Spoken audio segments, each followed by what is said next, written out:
বিসমিল্লাহির রহমানির রহিম। আমি আদনান মাহমুদ খুলনা মেডিকেল কলেজের আউটসোর্সিং কর্মচারী। আমরা এখানে সবাই দাঁড়াইছি বৈষম্য বিরোধী আউটসোর্সিং কর্মচারী পরিষদ থেকে আমাদের কিছু দাবি দেওয়া নিয়ে।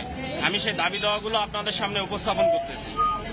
আমাদের 6 দফা দাবির মধ্যে একটি হচ্ছে বৈষম্যের আউটসোর্সিং চাকরি প্রথা বিলুপ্ত করে ভুক্তভোগী কর্মচারীদের রাজস্ব খাতে অন্তর্ভুক্ত করতে হবে।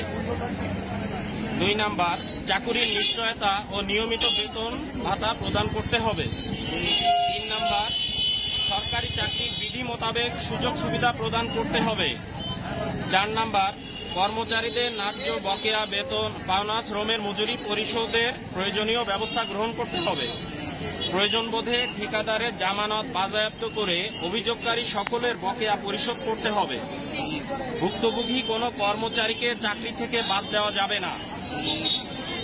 মাছরাঙা সিকিউরিটি সার্ভিসেস এবং কন্ট্রাক্ট ক্লিনিং সার্ভিসেসের ব্যবস্থাপনা পরিচালক হেমায়েত হোসেন ফারুক ও তার এজেন্টদের কুমেক হাসপাতাল কর্তৃপক্ষ কর্তৃক অবাঞ্ছিত ঘোষণা করতে হবে। আমাদের এই 6 দফা